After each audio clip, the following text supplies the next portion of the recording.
Ladies and gentlemen, welcome back to the Turf Today podcast.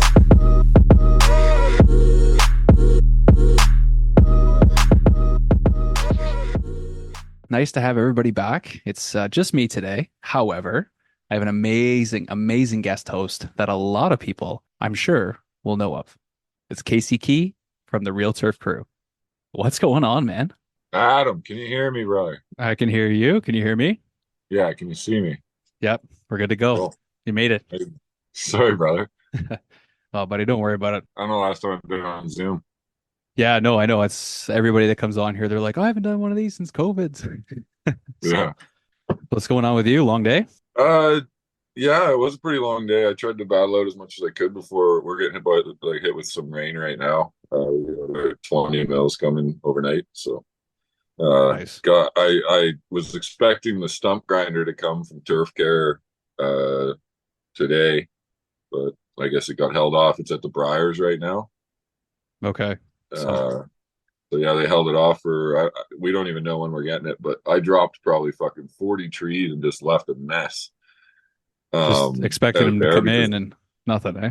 yeah, right. So I wanted access to the stumps so I could grind them out before it got too wet. But with the weather coming through and we didn't get the stump grinder in, I had to head out there and clean up as much of it as I could because we're not going to get out there to clean it up for another probably week or so after this dries. Nice. Always busy, eh? Always something to do. Always something to do. Yeah, Yeah. yeah. You could definitely milk it in the winter. Yeah, you could milk it in the winter. My superintendent tends to milk it a little bit, but I come in and I love to take advantage of the opportunities to get shit done. Nice. Well, we work so hard in the summer, up here. It seems like it's such a grind because everybody's trying to get as many rounds in as they can, and course needs to be perfect for as long as it can. So, we Well, put in long hours in the summer, and then winter you take a little bit more time off. But it's nothing like being on the course when it's empty and it's nice and sunny out. There's a layer of snow or something, and you're able to grab the saw and go around with the tractor. Like those are nice days for sure. yeah, I'm a big wildlife guy too, right? So a lot of the wildlife tends to come out when the golfers aren't there, obviously, right? So in the winter Sure. you see Yep. a lot of deer, a lot of coyotes. I've seen a few bear this year. Snowy owl, which is pretty cool. I've seen that Wow. 2 or 3 times this year, which is awesome. But Have you ever seen that thing hunting? no, That's pretty cool. We got terrifying. Yeah. Well, we got to witness that. I was chasing down a squirrel one time this year, just straight down the fairway. It was wide open black squirrel. You could just see the thing, and it landed right on top of it, and then they just disappeared into the snow. That was Wild, kind of man. crazy, but yeah, it was over pretty quick. I mean, Yeah. those things are predators, right? They're big birds. Oh yeah, they're one of the most fierce like predators as a bird, right? Like I know owls notoriously are pretty aggressive, like night hunters, and they don't really tend to have any moral instinct, that's for sure. Yeah. But So, we got to let people know. Obviously, our main guest host or our main co-host isn't here today. So, joining me from the Real Turf Crew is Casey Key, who is also a Canadian. So, I'll get you there, Adam. It's Ki double. man. Oh, my bad. So Ki that's all right, man. Casey Kia. You know what? We are notorious for blowing people's names on this podcast, so don't worry about it.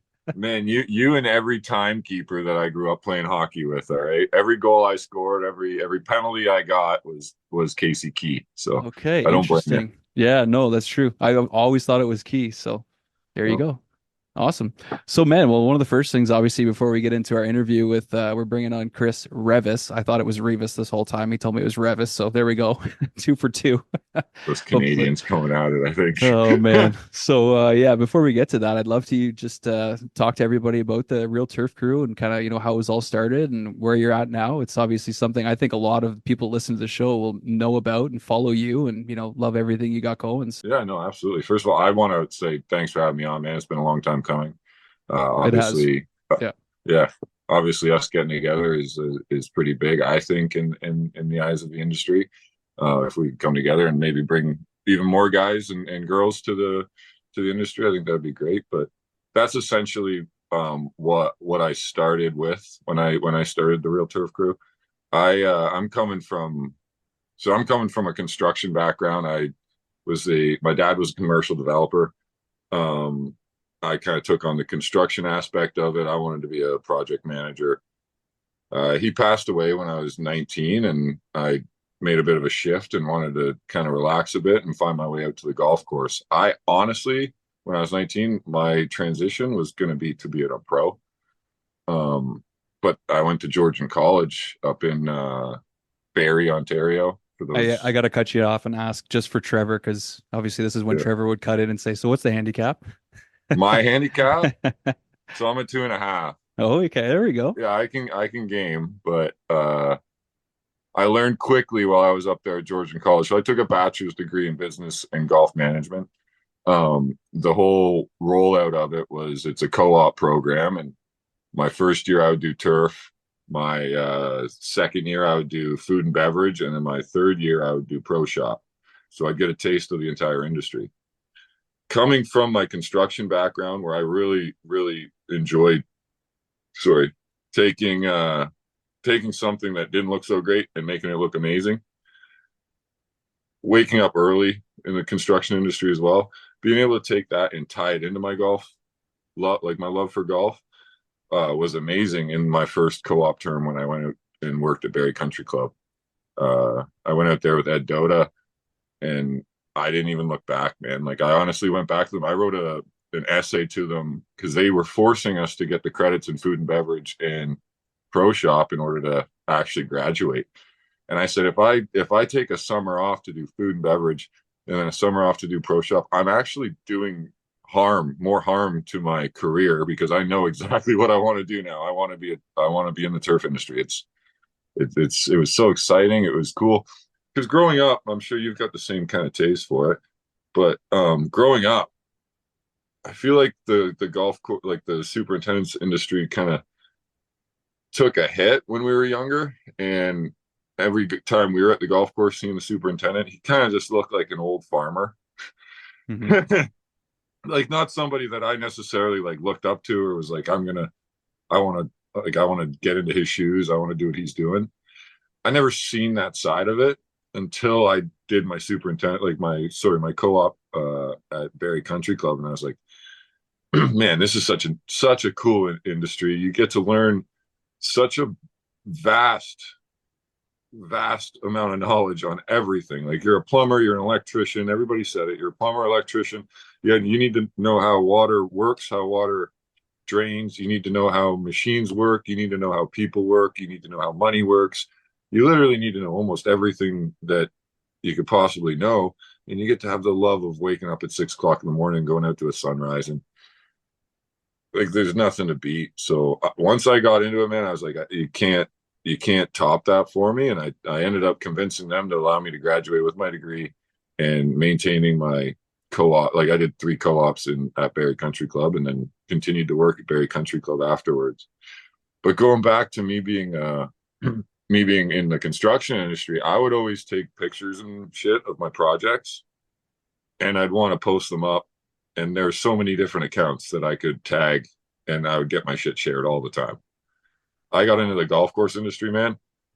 Who the hell was I tagging? The GCSAA? No offense, GCSA, I love you, but No, but you're right. they had 2,300 followers, I think, back then when I was looking, and Yeah, then like the PGA Tour, what they're not going to like. There's just nobody. There's no outlet for us. right. And luckily, I was in the I was in the business school, so they were teaching us about entrepreneurship and all these different niches that you need to come up with, and you need to really focus in on something. And I thought, hell, what an opportunity!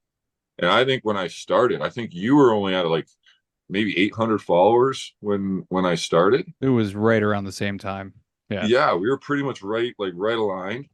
So when I started and then you and I connected, I was like, oh, shit, cool. Like there is traction for this.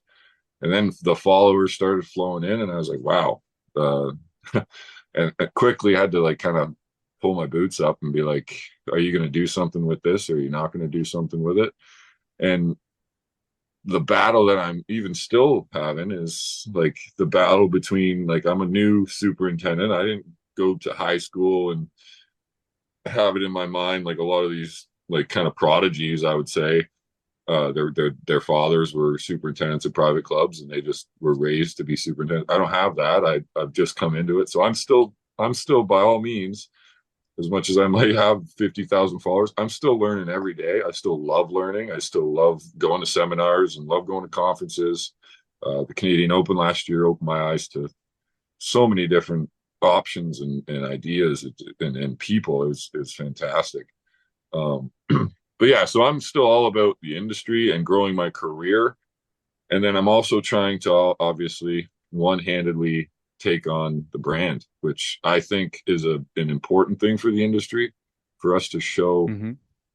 just for us to show how many opportunities are available. Like I didn't know that you could like you get on a golf course and you show some promise, and next thing you know, the superintendent's going to say, "Hey, do you want to go to the Canadian Open this year?" Like that was pretty damn cool, man. Honestly, one of the coolest experiences I've ever had. The conferences that you've been to, I haven't gotten a chance to go down there yet, but like that's an amazing experience. Um, the amount of money you can make too. Holy shit! I never really took like for account how much money you can make as a superintendent. And I know Hmm. it's not all about the money, but it's It definitely helps though. an affordable income, man. You can make an affordable income if you're willing to put yourself to it and get yourself to the right places, right? So yeah, and just that's essentially what the Real Turf Crew is, man. I just wanted to become an outlet that kind of brought attention and awareness to how great this industry is, um, the opportunities that are available for you. And then there was also like in the beginning, and tell me if I'm going off, but No, you're good, bud. um, in the beginning was like I was starting to like I'm looking for content and stuff and like beautiful golf courses, and it always seemed like the photo like golf has always been known for its beauty. Hmm. It's always just been known for its beauty, but all the photos that you see of golf courses in their beauty are just golf courses, just grass and a flag in the hole. Working on a golf course, I'm like, why do they never give any credit or show any acknowledgement to the guys doing that? Because there's some pretty damn cool photos out there that you can get, and all you got to do is have the same photo with a lawnmower in it, and you're doing pretty good. get a Yeah. guy, get a guy cutting a hole. That's a pretty cool looking photo, and it brings like I just wanted to bring attention to like we always say the turf fairies, the guys that are hidden in the night. We're never seen, and if we are seen, we're complained about. I don't think that's right.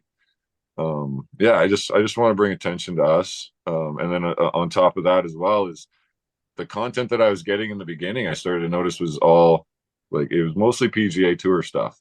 But Hmm. I always wanted to, and I believe you and I do. We try our very best to do a very good job at crediting the people that we get the content from. Yeah. Um, and I always felt kind of bad about taking content from the PGA Tour and not being able to actually credit the real photographer or the real guy that did it, right? Yeah. So I also have a bit of a stink for that, where or as much as I want to show, I want to show appreciation for the turf crew, absolutely, but I also want to show appreciation for all the guys that go out there, wake up early to document the turf crews, to get photos of us, the photographers, man, like those guys. Some of these guys are like Jeff Marsh, just amazing. Amazing. Yeah. He's amazing, man, I'm gonna go off on games, but like there's just so many good photographers out there that Jordan Green, you just don't um, they don't get. I don't believe they get the credit. I'm sure they're getting paid quite hefty by the PGA Tour. At least I hope so. Yeah, no, But definitely. I I think those think that guys they do deserve well, the especially credit. with their travels and stuff, right? Yeah, Think about like Channing Benjamin and what's yeah. How the about other guy, Evan Schiller, is it? Evan Schiller? Unbelievable. Yeah, Yeah, yeah. Like, but you're right. Yeah. So I wanted to say one of the best things that I took from when you kind of started, one of the best things that I took from what you were doing was the word showcase. That was something I never really thought, and I remember you used to say that a lot and put that out there for our industry, and you're really showcasing what it was that we did. Because before any of this stuff on social media, people had no idea. Like when I got my first job at the golf course, I had no idea what I was gonna do. Like I was just yeah. gonna show up and just be like, what the hell am I doing here? Like, so Well, I it think a is lot of really the cool to put it out there. yeah, I think a lot of the idea was sorry to interrupt you, but I think No, a no, you're lot of good. the idea there was like golf kind of shifted to this perspective where we needed to be hidden. It made it Hmm. such a more elegant sport for the golfers if the guys that made it so beautiful were never seen. It made it Right. that much more luxurious for them. Sorry, man, I'm over Yeah. that. It's a new time, man. Golf has Like we're working changed. our asses off. I know science, I know plumbing, I know electrical. Like I said, man, I'm a jack of all trades, and then you guys ask me to go above and beyond that. Even I have to be an arborist. I like it's just it's so much, and I think for us to just be tucked away in the shadows isn't right. Hmm. So whether they like it or not, I'm going to bring us to light, and I think you're doing a pretty damn good job of doing it as well. Yeah, it's definitely been a lot of fun. It can be a lot of work at times, but I've also found that the community's been great. You know, when you talk to people, they're always very receptive to what you're saying, or if you need time or whatever. Like everyone's always been really good. No one's ever like, "Hey, post my stuff. I sent you stuff a week ago. Why aren't you posting my stuff?" Like everybody's been very respectful about that, and like you can't really ask for a better community when you look at the support. There's not really a No, lot of competing. You know, everybody's trying to help each other. There might be a little bit of chirping here and there as you see, the more followers you get, the more negativity that comes out. Trevor and I think it ends up being a lot of fun sometimes, but you know, you are getting good conversations going for people, and I think it's all positive, right? yeah, yeah, I agree with that, and I like the fact that you brought up the chirping because honestly, I when I was a little bit lower on the followers, I kind of tended to drift away from it and ignore the comments. Hmm. I don't know if that's necessarily right, but once I've attained a few followers, I've been more comfortable with kind of giving it back to them. And yeah, I've noticed the exact same thing. It's not like you give it back to them and you get shut down and you get called an asshole or anything. It No. actually turns into a pretty decent conversation where these guys, like our industry and the guys and girls in our industry, are a little bit more blue collar than any other industry, right? So like they can take a chirp, they can take the heat. Hmm. We certainly can take the heat. We wouldn't be where we are if we couldn't. No, yeah. Um, but I think the ability to have a bit of a thick skin in this industry is huge. It's crucial, and I think it makes it even that much more fun. Yeah, no, definitely. Because there's some tough days in turf, right? So you got to be able to be resilient and go through that kind of stuff. And if you can have your team on your side, even though you're giving it to each other every once in a while, it's very important. So I think it's something we just we keep having the light side of turf, but then also the very serious professional side because that is big too, right? That's yeah. I'm glad you actually, but yeah, that's perfect. The way you said that too is like that's actually one of the things I love about this industry the most too is the fact that you can have that bipolarism almost where you can be looked at as such a professional in front of the people you need to be looked at as a professional in front of, but it's no harm. There's no harm to being a fun guy and somebody that your staff enjoys being around, and some of the golfers and some of the members love seeing you and they ask you to play golf every day. I love that. I Yeah. think it's just such a great community. Whether Yeah. it's the greenskeepers or the golfers or both, it's amazing, and that's what we need to get out there, man. Hell yeah. It's aerification season. Are you ready? The Genesis RX line of products represents the most comprehensive fertilizers the Andersons has ever assembled, combining dispersing granule components like Contact DG and Humic DG with minor elements, microbials, zeolite, and more. These homogeneous blends are designed to reduce the complexity of aerification fertility and accelerate turfgrass recovery. Learn more at andersonspro.com/genesis. What's up, boys? What's going on? Good, man. How y'all doing tonight? Not Good. too bad. So joining us from Nashville, Tennessee, the assistant golf course superintendent from the Gaylord Springs Golf Links in Nashville, Chris Reavis. What's going on, brother? Man, how's it going You tonight, know how boys? badly I've been wanting to say Reavis Ready all to go. week. Chris Reavis, Chris It's, Reavis. my whole life, it's Revis. I would have responded to it. It's okay. Man, he Don't worry screwed up my name when we opened Yeah, up. So exactly. like, about it. Oh, How's it going, boys? How's everybody doing today? not I'm bad, doing man. We're fantastic. just chilling, having a beer as well. Just we were just chatting about social media and being on Instagram and the whole turf side of things. Yeah, it's really blown up. I really feel like in the past few years, it's really blown up. I mean, it was always big, Twitter, X, or whatever you want to call it now. But I feel like Instagram has just absolutely exploded, and now it's growing huge on TikTok. It's quite quite insane, Yeah, actually. and there's a lot going on with TikTok right now. Like, is that going to get banned in the States, you think? I don't know. Honestly, Hard to say, eh? who knows? Who knows, man? It's above our heads. Let's just put it that way. Yeah, I guess so. How about you, Casey? Have you gotten into TikTok at all? Yeah, so I got like I'm up at like 39,000 followers on TikTok. Oh shit, there you go. No big Yeah, deal. Watch out now. Watch out now. I slowed down though. Just like it's not as I don't know, it's not as interactive as like you're getting like my 39,000 followers on TikTok, and like if I was to just guess, are there might be 10% of them that are greenskeepers, man. Hmm. I think a lot of them are just Yeah, yeah. keep. It's not really valuable. I don't get any discussion out of it. I like Instagram for the fact that I'm getting like I'm getting 35, 40 DMs every day. I love chatting with these guys. I don't get that on TikTok. So if I put it on TikTok, it's almost like I'm just like looking for attention, looking for likes, looking for followers. Where Instagram, it's a lot more interactive, and it feels like I'm actually like doing what I want to be doing with my brand. Yeah. Yeah, that makes sense. Yeah, for sure.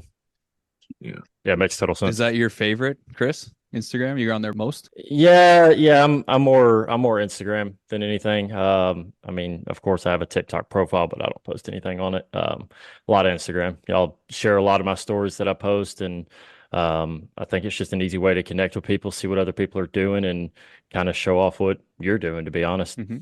Yeah, we've shared quite a bit of your stuff over the years. I know being down in Tennessee, you guys have nice landscapes and usually pretty good weather for golf course videos and golf course shots. So Today it was 80 degrees out here with like a 5 mile an hour wind. It was yeah, Oh, perfect. yeah. Absolutely perfect golf whatever, weather. man.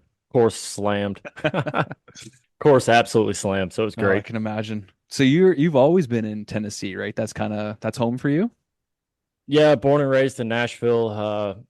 Raised in a little town called White House, about 20 minutes north of Nashville. Went to first job was at the Hermitage Golf Course here in Nashville. I went in green as I could be. And the first day, I'll never forget it. First day I start, we got like an inch of rain the night before. And what am I doing is getting silt out of bunkers. 8 hours solid. And I was like, is this fun? What am I doing here? But no, it was a fantastic learning experience. I learned a lot that summer. And then was in college at the time. Started graduate high school in 2007. So was in college. Went to the University of Tennessee at Martin. Initially for wildlife management. I want to be a game warden. Oh wow. Yeah, I love being outdoors. I love fishing, that kind of thing. So I was like, hey, why don't we do this? And then decided, you know what? I don't know if this is what I want to do. And I took just like an intro turf class, and I was like, this is it. I've played golf my entire life. Played with my grandfather growing up as a kid. My uncle was a head golf pro, so I got to play a little muni course here in Nashville. So you're So probably a I pretty thought good if I golfer then can, too. I used to Oh, be. okay. Not anymore. Not anymore.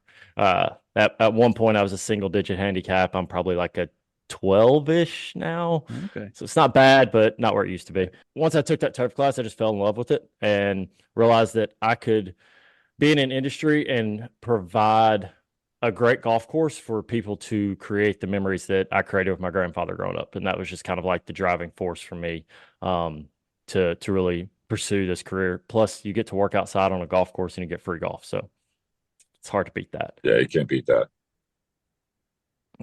So went to University of Tennessee at Martin. In my time there, I was our turf club president. We did the GCSA Turf Bowl one year, and that was a blast. I don't think we did too well, but we didn't do too bad. It So was a good trip though, wasn't it? it was San Diego too. It was Oh, awesome. nice. It Oh, was a great trip. Any hell yeah. fun or funny stories from that trip? We don't really have any. Our advisor, Dr. Totten, kind of held us together pretty good. We'll just Okay. say that. Yeah, He kept everybody together. yeah, he kept everybody together. So that's probably for the best. Yeah. But I mean, he was UT Martin's a small school in Northwest Tennessee. It's very very rural. It's a big agriculture school. I think my senior level turf classes had like 5 or 6 guys in them. So wow. you're looking at, really one-on-one with your instructors, which is great. It provided us some great opportunities. In 2010, went to volunteer at the Players Championship. One of our alumni was the assistant superintendent there. So I got to go down for that. and that was an interesting year for the players. We in 2010 Nashville got flooded pretty bad. May of 2010, historic flood. I mean, I'm talking water 20, 30 feet deep where it's not supposed to be. Golf course Wow. is completely underwater. So I flew out of Nashville the morning the rain started, and I land down in Jacksonville, and my phone's off. I turn my phone on, and I've got like 20 missed calls. What is going on? And I look up on the TV, and it's downtown Nashville, the interstate, and there's a like one of those portable schools floating down the interstate. And I was like, Shit. what is That's it? my office, Yeah, man. Yeah. what's going My on here? office is a goddamn portable school. Yeah, it was crazy. So I was one of the last flights out of Nashville. Yeah, Wow. get down there, settle in. Of course, the guy down there, Austin, was from this area as well. So we're talking about back home and what was going on. Get down to Sawgrass, and he's like, "Hey, man, do you want to go see 17?" Absolutely, yeah, Yeah. without a doubt. Hello. So we hop in his cart and we head towards 17. He's like, "All right, we're just gonna go over here on the tee box. You can take a couple of pictures." Sweet. Right as we're about to pull up to the tee box, the Golf Channel studio's right behind the tee. Lights come on. I didn't get to go out there. It's like, oh, Oh, come on. Yeah, it was pretty wild. But no, that was a great year. The Austin put me with a guy that had been there. It was his 25th year. He was essentially their irrigation specialist. And my job was to do whip tee boxes and blow cart pass in the morning. So he drove me around and showed me every square inch of the place, showed me all the places that, Tiger hit his putt on 17. This person hit this shot from this area. So I kind of got like a history dive of Sawgrass that year. Um, probably the coolest story I have from it. Being a Nashville guy, Brent Snedeker's from here. He went to Vanderbilt University, grew up playing the Metro courses here in Nashville. Um, I walked out of the Sawgrass Agronomy Center and saw him standing there on 10T and, walked up and, "Hey, Brent, I'm from Nashville." And he asked if my family had been affected by the flood. And I was like, "Well, my uncle that unfortunately was." And he hit his tee shot in the practice round and came over the ropes and walked the hole with me. And just oh, talked about nice. home. Yeah, it was really cool. So I followed him all the practice rounds, Thursday, Friday. He missed the cut. Friday, he was coming off at 18, knowing he missed the cut. I was standing there and he walks up to me. He's like, "Hey, Chris, thank you for following me." What? Like, seriously? Like, you're thanking me? Like, that's really cool. So he signed a flag for my uncle, said, "Give this to your uncle. Let him know I'm thinking about him," that kind of thing. That's really cool. Fast forward to 2011, I come in, kind of same scenario. I know he's going to be practice round around 10. You can look at the boards and see. I walk up, "Hey, Brent, how's it going?" He turns around and's like, "Chris, right? You remembered me?" What? Right. Yeah, one of the nicest guys ever. Ricky Fowler, same way. Met him in 2010. Mid practice round, I'm trying to get an autograph on the flag I've got, and I ask him for an autograph. He's like, "Hey, man," after the round, I'm showing my badge. I'm like, "I'm setting the course up after the round." So he Yeah. stops and signs for me and sits there and talks to me. A couple more people come up and he's just like, "You know what, guys, this guy gets it because he's the one setting up this golf course." So that I didn't know what Ricky was going to be like, but one of the nicest guys I've ever met. Oh, Pretty that's cool. Yeah. I was watching the second season, the second swing there. Full Second swing. swing's full swing. Full Second swing, swing is big the guy. golf Come on swing. now. Second swing is the golf store. Second season of Full Swing, and they had the Ricky Fowler episode on there, and I've always been a Ricky fan, but God, what a beauty! Yeah. Like just such a down to earth guy, great golfer. Obviously knew he'd been struggling for a little while, but like everything he's done to change his swing and his coach and everything, like man, you hope he wins a major and has the career that people want him to have. Yeah, without a doubt. I think when he first came on the scene and wearing all those flashy colors, most people kind of were hesitant of him, thinking, "Who's this hot shot?" But Yeah. I mean, he really is a genuinely nice guy. I mean, down to earth as can be. Stand there and talk to you like you're just one of the buddies. Yeah. That's what you want to hear about those guys, right? Like Yeah. that they're just everyday guys. You can hang out with them, chat with them. Mm-hmm. Yeah. Yeah, when I went to the Canadian Open, I was very surprised at how easy it was to talk to. Like, I don't think Mike Weir, which is disappointing at the Canadian Open. Yeah. but Mike Weir was a tough guy to get any attention from. Even the kids were struggling to get any attention from him. That's too But bad. everybody else, like it was pretty impressive to be able to interact with all these guys. And like I had Harry Higgs walk along the ropes with me Oh, that's cool. on one of our days off. Joel Damon crushed a beer with Joel Damon Nice. while he was Nice, playing a nice. practice round. Yeah, like the guys are so down to earth, man. It's very impressive. Ricky's one that I've always wanted to meet, just Yeah, because that'd be a cool he's one. above and beyond. He's almost like, yeah, he's almost like an Arnold. He is. He represents Arnold Palmer. He is like an Arnold Palmer of our generation. Yeah. Yeah, And the absolutely. guy's he's made so much money off the golf course too that like probably doesn't need to win another golf tournament, but you I know, He's fine. He's I'm fine. I need him to get a major, man. I need him to get a couple. I yeah, really yeah. do. That'd be really nice. Like you work your whole career, like you just give him one, right? Come on. I know he's got to earn it, but still, that'd be a good one for him. So that year, Chris, 2011, you won an award as well, didn't you? In 2011, my advisor, Dr. Totten, nominated me for the Jacobson Future Turf Managers program. They select graduating or soon to be graduating seniors. They fly you out to Charlotte and you tour like the Jacobson facility. You go to different baseball stadiums, football stadiums. We toured Sage Valley. That was pretty cool seeing that place. And they essentially just show you their product, but you also get to like meet with different people in the industry. They do a few different things of like training to help you take into that next step once you graduate type thing. So that was a lot of fun. And then I come back from that and I began my internship at Gaylord Springs, just straight as an intern. Came out of Jacobson, straight into a greens innovation essentially. So we were going Oh from wow. we were going from, so that was in May. July we went from bent grass to mini verde Bermuda. That was a really interesting process. No till. They were completely sprayed out for the July 4th weekend because the Monday after that weekend we went in and started going to town. So you want to talk about Chris, you some say no fast greens? till? Yeah, no till on it. Yep. Doing it different down there. Yeah, a little bit different, eh? little different.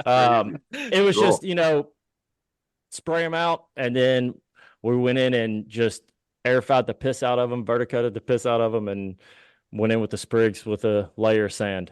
It worked pretty good, to be honest. How long would that take? Let's see, we went from July, and I want to say we opened back up, I think it was 6 to 8 weeks. It was quick. That's crazy.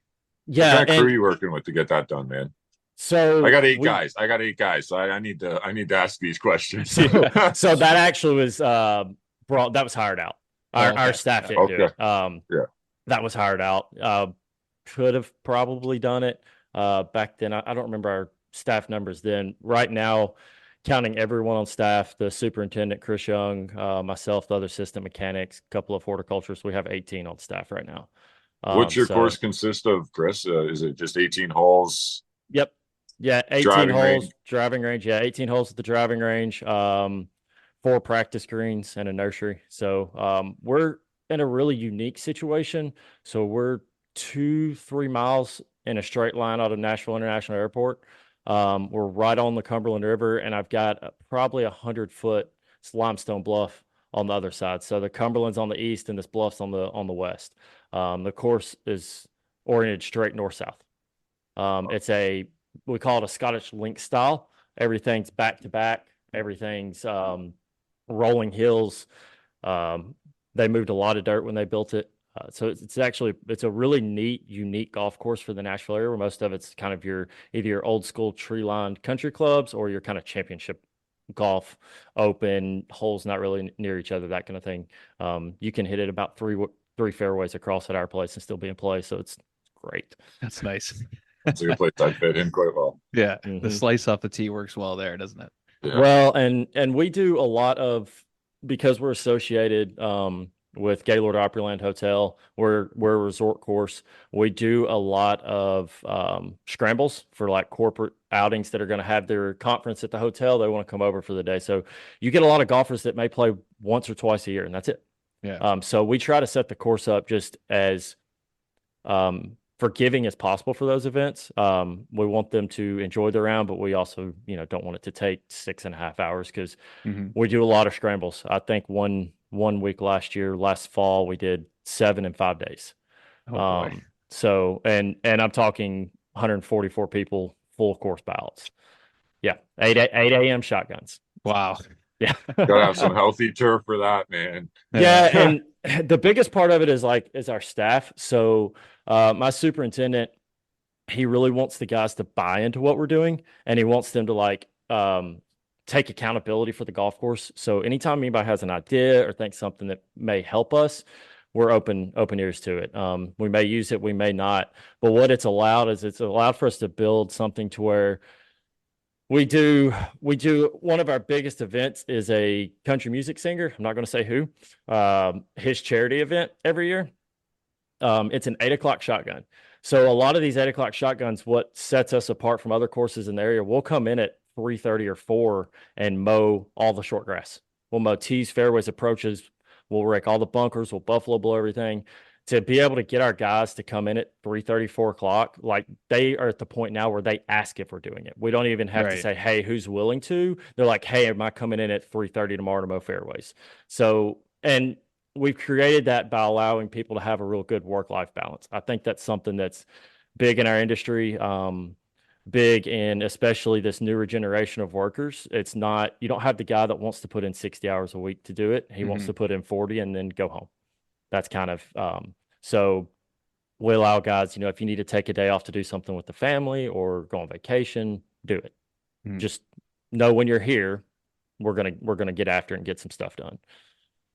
Do you have anybody in That's your crew that works another job too? Like works a second job? Well, I've got 3 or 4. Yeah. See, there's Um, also that going on too, right? a lot of that, and we've got a lot of guys that will come in and work till lunch, some days, and then they may go to their other job, or they may work a full day and then go work the other job and come in the next morning. And it's like, man, I can tell you're tired, but thank you for being here.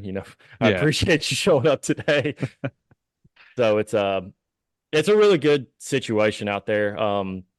We're just out there trying to give everybody what we can every day, best golf course possible type deal.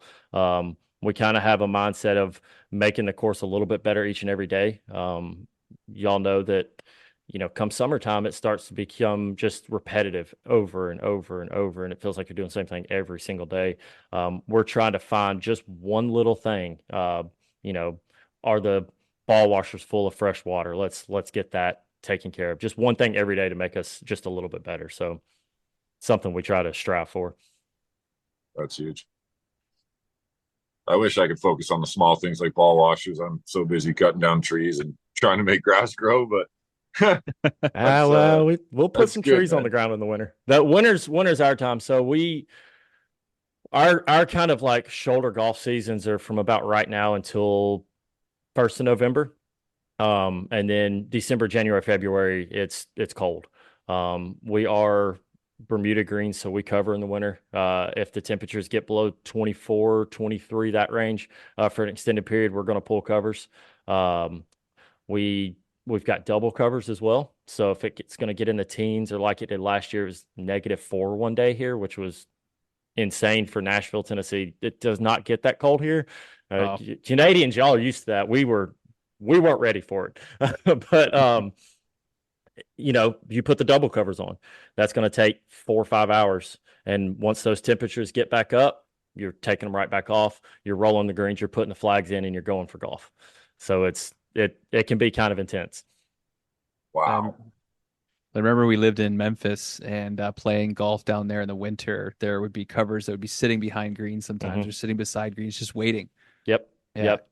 We position ours kind of out of sight, out of mind the best we can. And 'cause you don't really have time to pull them in and take them out. I mean, you could look at the weather one day, for let's say Friday, and then you get up on Thursday afternoon and the temperatures drop to 20, and you're like, well, covers have got to go down today, or, Friday morning, and you're trying to rearrange the tee sheet and things like that, trying to get as much golf as possible in, but still let us be able to get the covers down when we need to get them down type thing. So it's a balancing act. We've got a pretty good relationship with the golf shop when it comes to that. So they're very understanding and know that if we don't protect the asset of the golf course, then what do you have? Yeah, especially the greens. absolutely. Yeah, you Yeah, got I to was do what just you got gonna to do. say it's kind of funny how you said it's a balancing act when one side that's balancing it is somebody's enjoyment to play golf and the other side is literally going to ruin their chance at playing golf for a long period of time. It almost Yeah. seems like it shouldn't even be balancing act. It should just be priority A. But you Well, I guys, mean, obviously, you guys are doing a fantastic job at doing what you guys are doing. That's impressive, man. we understand that, we're not a private club. We're a resort daily fee course. So we have to have rounds of golf. We have to make money. We get it. So we just try to, like I said, balance that out with them and say, okay, we need 11 o'clock. We got to start covering greens, or 11 a.m. is the last tee time, and we're going to follow a couple of holes behind them, not push them, not pressure them too much. Unless they start playing really slow, then we might pressure a little bit. No, but but it's a great balancing act that we do down there. So it winters, I'm ready for spring. I'm ready for summer. I'm ready to watch some grass grow. I'm ready to start mowing again. I don't know how y'all do it up there for so long. 3 months is enough for me. I'm Well, we good. got hockey We up got here, ice man. fishing. That's Yeah, We true. got ice fishing. Hey, yeah, Yeah. Well, when the lakes freeze, they didn't freeze this winter for me. For fuck's No, sake. that's oh, true. Yeah. oh, But Yeah. they froze, but they crazy motherfuckers were out there 4 inches of ice. I'm not that guy, No, man. not I'm doing not that. that guy. So you say hockey. So I play rec league hockey here in Nashville. And we actually a few years ago sent a team up to Lake Nokomis for the U.S. Pond Hockey Championships. No way. And for a guy from Nashville to walk out on a pond in Yeah. skates, it was one of the coolest, most nerve-wracking things ever, because that ice popped, and I was like, "Oh my God, Oh yeah. am I going? Am I going Yeah, through stay this? away What from the is going on cattails, here?" brother. Oh, Yeah. it was a lot of fun though. I learned that our um, skill levels don't match up with people up north. That kind of like Bender division, the lower division was like our C league here, and not our rookie league. So Okay. Yeah, Just a little we've different, got eh? some pretty good beer little, leaguers, definitely. That's for sure. yeah, yeah. Oh No, yeah. I Well, play in Adam our himself, Adam himself was a hell of a right. hockey player before he I decided know. to Yeah. hang up the Yeah, skates. down here Still in playing. Tennessee, right? Yeah. I got a game tomorrow night. We're in the playoffs, tied 1-1 Nice. right now. So yeah, we got a Nice. big one tomorrow night. Yeah, so you You're a must goalie too, aren't you, you weirdo? I You're know, man. weirdos. It's Jesus struggled my Christ. whole I knew there was something wrong with you, man. struggled my whole life with it. I know. It's funny because I used to meet guys, you meet them with a new team or something like that after a couple of days, you go to practice and put your gear on. They'd be like, "What the fuck? You're a goalie?" Yeah. I could Yep, see you as a sorry. goal scoring forward though. When we were first chatting, I was like, yeah, Adam's a fucking sniper, man. He's a He stud. comes in hot. But now that I know you're just holding in the fucking crease, that's all right too. I'll take that. I Yeah. trust you back there. Yeah, no, it's been a fun time. I quit a little bit when I was done playing pro. I sold my gear and I was kind of done being a goalie. I was like, I don't want to do this anymore. And I played player for a few years and I just missed it, because I was so competitive and I was good at it and stuff. So I ended up getting some gear and got back to playing senior hockey here. So I still play defenseman with a bunch of my buddies and I play goalie as high as I can, kind of thing. So Nice. the Nice. Yeah. hockey runs through the blood. Yeah. Down here, I mean, it's growing up, we didn't really, there was a few like junior ice leagues down here, but you didn't really have much. So it was like playing roller in the street, screaming car, getting the net out of the street type thing for us. Classic. Yeah. Oh yeah. Luckily I lived on a cul-de-sac, so it's awesome. It's perfect for it. Yeah. I just really got into playing ice probably 7-8 years ago. I play in our rookie D league. Just go out there and have a fun skate with the boys. I play center, sometimes D. I love playing center though. It's Nice. it's where I thrive, I feel like. Well, we have the superintendent's hockey tournament, so know. maybe there needs to be a team from Tennessee. We That'd We be might. might pretty need cool. to be. That would that'd be really cool. It would be. I'd have to figure out how many other superintendents play. I don't think many. Yeah. Yeah, Hey I guess Adam, that's something that you and I can do. Maybe put together a little Can-Am superintendents tournament, yeah. Well, I right? mean, there already is one though. Is there a Can-Am superintendents hockey tournament? Yeah, in Niagara Falls every year. Well, then why are okay? Yeah. All Well, right, dude, Ottawa I'll just sharpen the won. stakes. We won B division last year, so we moved up to the A division. We beat Michigan in the finals this year to win A division. So we are the fucking on top of the world right now. Dude, The okay, I team might to have to beat. sharpen up the skates. Oh yeah, I might have to definitely. sharpen up the skates. I Yeah, played a because little bit of puck. There's no Barrie team in the tournament, but there's a London team and a Toronto team. So, Well, I'm not Barry anymore, right? So oh, that's true. You're in I'm in Beaverton. Beaverton now. Yeah, I'm that's in a true. little small shithole. So, But I'm sure we could get a team going though. Could make it oh happen. hell yeah, hell yeah. Yeah. So you were talking about Gaylord. Yep. You have a story about the fishermen at Gaylord? Yeah. Oh yes, So I was waiting on that one too. So we have a fisherman. We haven't seen him in a while. Knock on wood, I'm not jinxing us here, but he would show up from time to time, just randomly and start fishing. So we would chase him off. Hey man, gotta get out of here. Well, one day he just showed up and we just kind of had enough. So we called our security team from the hotel. They come over. They called Metro, and come to find out, he had a couple of warrants, so he got arrested. And it became this thing like they're like, "Hey, when are you going to stop coming to fish?" I'll never forget it. I was driving like one of our Polaris vehicles that our mechanic uses, and he's in the back with two Metro officers, and I'm getting him back to our building, and he's like, "Hey, so, like, this is how much of a how frequent of a thing it was for him." He would say, "Hey, so is my fishing gear going to be in the locker at this precinct when I get out?" I mean, he knew where to go. And finally, they were like, "Are you ever going to stop fishing?" He's like, "The fishing's too good, man. I just can't."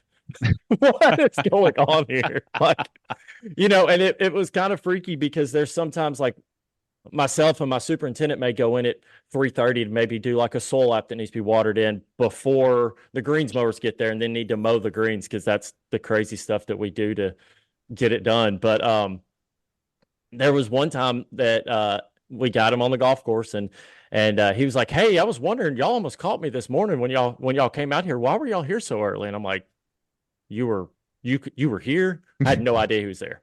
So it was it's kind of on edge after that point. But we haven't seen him in about a year, so we don't really know. I know he went to a couple of other golf courses in the area, so I think he finally just left us alone and found him somewhere that he could fish without having to be run off all the time. So it was, yeah, it some very interesting stories I can't tell on here, but I can tell you afterwards. Well, I got a question for you, man. Yeah.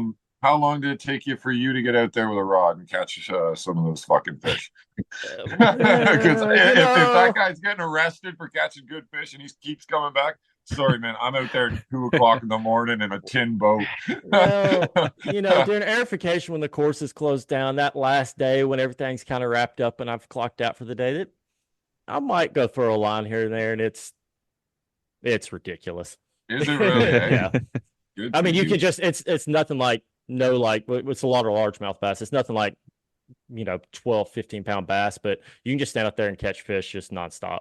It's Wow. That's fun. But we don't That's fish them fun. like it. We don't fish them when we don't allow anybody to fish them. So, I mean, if you go out there, once a year, it's just fun, and it's something fun kind of for us to do.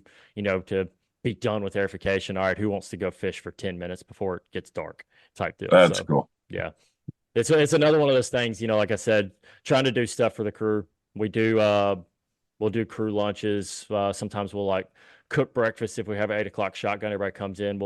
We'll bacon, eggs, maybe throw some pancakes on and have a big crew lunch after everybody's off the clock, and maybe even throw some cornhole or something like that. Just everybody hanging out. They don't have to stay. They can if they want to, but most of the time everybody hangs around and just shoots the shit for a little while. Yeah, that's important to have. You mentioned late nights. I seen here you might have a story about late night at the Players back in 2010 or 2011. Yeah, I don't remember the year on this, but so there was a big storm that came through. I want to say I don't remember the year. Big storm came through, big delay in play, right? So they're finishing up at dark. We're finishing up, under lights, trying to get everything mowed out and things like that, evening prep. We get loaded into the van. It's probably 10 o'clock at this point, and we've got about a 30-minute drive back to University of North Florida at the dorms we're staying at.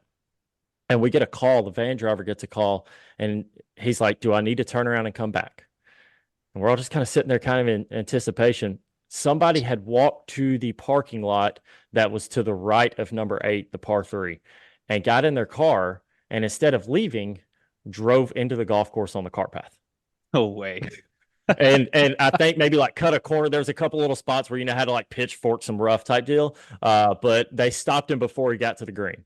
So we're, everybody's freaking out. Finally we get back to the dorms. Everybody's kind of on edge. Nobody really goes to sleep. It's 1 o'clock in the morning. We finally fall asleep. I miss my alarm the next day. So I wake up. Perfect timing. Nobody's there. Not a single person. Nobody woke you up. Nobody. Because we had individual dorms. So like nobody woke me up. I didn't. It had to be 2010 because I was down there by myself. So it was 2010. Nobody woke me up. I call the assistant, Austin. I'm like, hey man, I overslept. I'm sorry. He actually called the shuttle driver that's off that day, and he came and picked me up, and I got to the morning meeting. I'm talking on time. Wow. Like a minute to spare. But yeah, that was as the muffins were getting carried out. Yeah. Oh, it's so bad. Yeah, I mean the guy trying to drive the car, and I mean I think he had to go through like a set of ropes. Like he went through some. I was gonna say, how how is that even possible that he got on the golf course? There was just the cart path. There was a little trail that led over to that parking lot, and he had a plan. I think he did. I'm not gonna say anything, but I think he may have had a plan on that one. That seems like a TPC Scottsdale thing, not a Sawgrass thing. Yeah, that's true. Especially this year. Oh. That's funny. I've got a similar wake me up or missed wake up call at the Canadian Open last year. We were out kind of, I guess the first night that I really kind of connected with the boys there at Oakdale. We had a few, and we had a bonfire outside there, and we were up a little later than I expected. Man, we're sleeping in RVs, so they were nice enough to put us in RVs right outside the maintenance shop. It was awesome. You're right there on location. Oh, nice. Right there on location, right? You think, hell, I ain't missing a fucking shift. I did. Pretty damn close. I wake up, man, and I get out of there, and like my shoes weren't even tied, and I'm fucking running over to a fairway mower to get on the very last fairway mower that's in the parking lot. The other guys are already gone. Everybody else is like, what the fuck's going on, man? I'm like, holy shit, these guys are passing around Fireball at 1:30 in the morning. We gotta wake up at 5 o'clock. So yeah, I didn't get a wake up call either. I had 3 guys staying in my RV with me, and two of them were on fairway mowers with me. They knew they were on fairway mowers with me the next day. So you get a slap in the forehead or something. Range. We get to the driving range, and I'm doing the last pass. Like they just did their first pass, so I hop in line, and as I'm doing my pass down the fairway, they're all 10 mowers are already done, and they're doing their circle back down because we're cutting them one direction. Man, it was that embarrassing passing by the vets. Passing by the vets. Even the young guys, they're like, that's the real turf crew. Man. Chill, bro. 4 hours of sleep. Come on, man. Fucking dart in my hand, coffee in the other hand, driving with my knee. Attaboy. Trying to wake up. Oh, fuck. Yeah, but we got it done. The lines were straighter than ever, I bet. Oh, they were straighter than ever because the guy behind me came and cleaned them up for me. No, I figured it out by the second or third hole there. You can't notice it on TV when you're cutting it all in the same direction. We're not cutting lasers. We're just mowing her down, boys. Yeah, exactly. You just follow the next guy. There's a few times where we missed some big spots actually on the Canadian Open. I would like to review morning coverage on TSN and see how many dew spots Mohawks you see out there on the fairways. Yeah, it was funny. Well, you get a bunch of and I don't want to bash on them, but like a lot of the city courses, man, they've got staffers and they're passionate about it, but they're not necessarily trained and as much as they possibly could be. And yeah, so some of the old boys they tend to drift from your front left tire to your back right tire or away from it. And yeah, there's a few times you got to turn around and be like, man, you missed that line by like a foot and a half. Holy Wake the fuck up. Yeah. What are you fucking doing back there? Oh man. Well, Chris, one of the things I definitely wanted to ask you about something, we 40 episodes, past 40 episodes now in the show, and we have not talked about this. I cannot believe it. And something we definitely should have talked about a little bit more, but you had a little bout with melanoma. Yeah. So this past October was 2 years. So October of 2021, I was just in the bathroom washing my hands at the golf course and noticed a freckle on my neck just looked a little different. And I just took a picture of it, looked at it real close. It's nothing. But just something in me was like, you know what? You've never been to the dermatologist. Let's just go get this looked at. So called, made an appointment for that day. They were able to fit me in.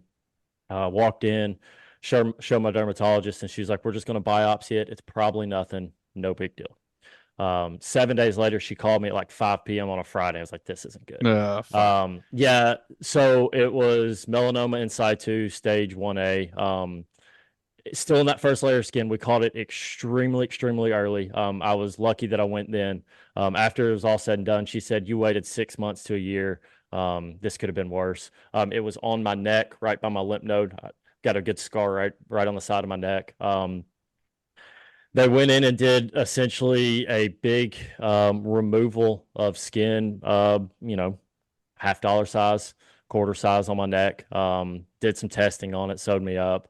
They were able to get it all. I didn't have to do any chemo, radiation, anything like that, which was a Nice. blessing that we caught it early. But it put me on a path. Every 3 months, I go back to the dermatologist now. I just hit the 2-year mark, so I've kind of graduated essentially to twice a year, every 6 months. But it's one of those things that I never really thought about. I've been out in the sun playing sports my entire life as a kid.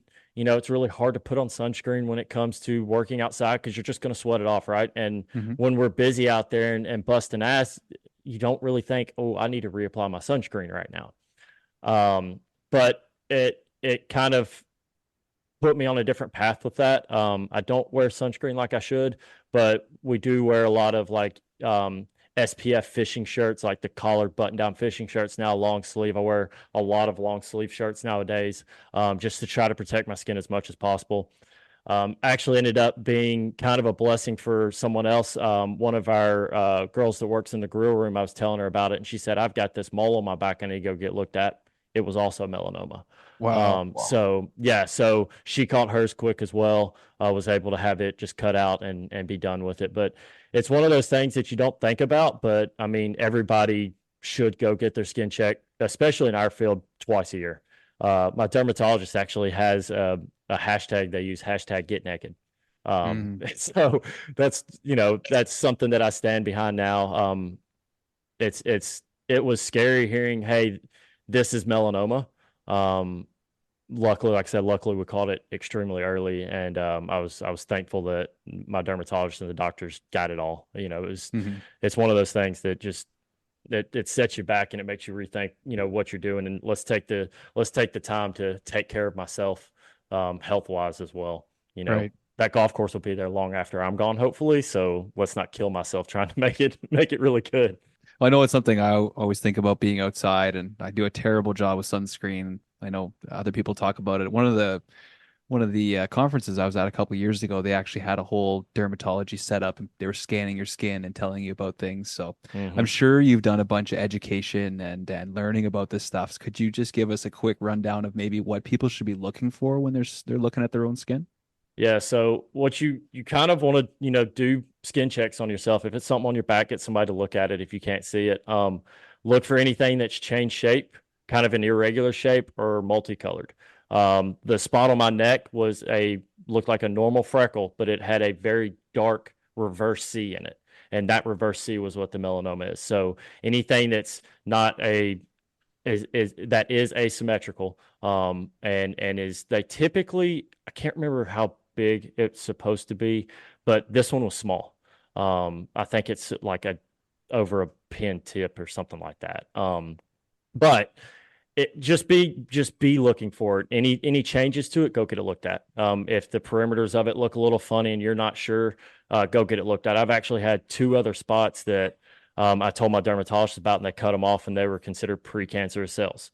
Because once you have melanoma, any any of those freckles, the cells in them can then change to melanoma. It almost like sets it off in your body. Wow. So you really got to be cautious and mindful of what you're looking for. The biggest thing I will say, go get your skin checked. Go get it There checked it at the is. beginning of the season and the end of the season. Especially if you have benefits, though, right? Too, you got Yeah, benefits or something like that. absolutely. Go see your dermatologist. At least go Yep. get a check in. Have them have a look at Who you. the hell has benefits, Adam? We're Okay, come groundskeepers, on. dude. At least north of the border, we don't got benefits. Thank you, though. I mean, look, even without benefits, like Yeah. 150 No, we bucks, got free health you care know? up here. That's good enough, Yeah, right? We can No, wait for yeah, whatever. that. that'll do Yeah, it. we Whatever. can wait for 4 hours and get it checked out. It's worth it. Absolutely worth it. Yeah. Free health I'm care. I'm just as bad as the next guy for it. I might have applied sunscreen 3 or 4 times last year in the entire year.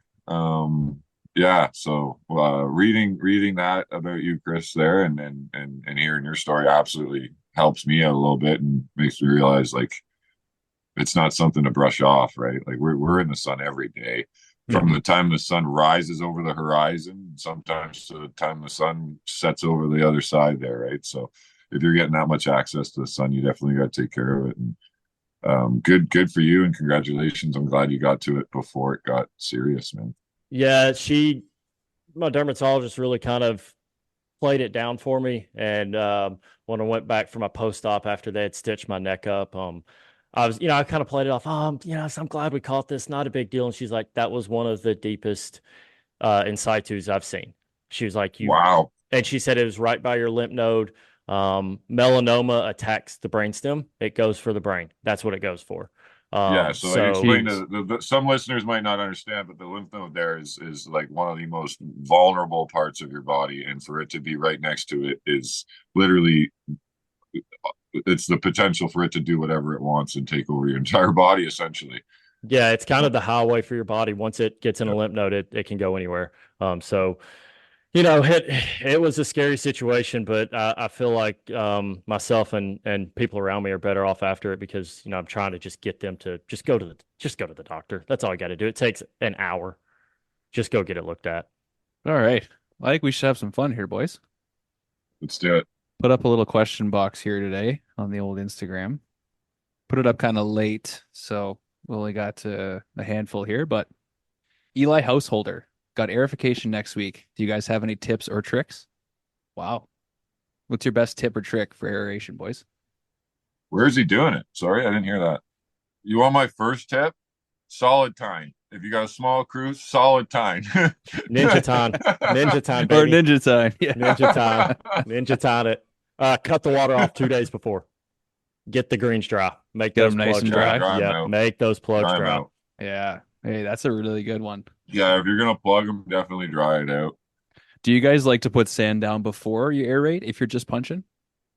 I've done it both ways. You don't get the tire marks, from the equipment going across when they're soft after you've pulled the cores. If you put it down first, but it can tear up your tines a little bit quicker if you got the sand down. It'll dull them out a little faster. Right. Yeah. Right.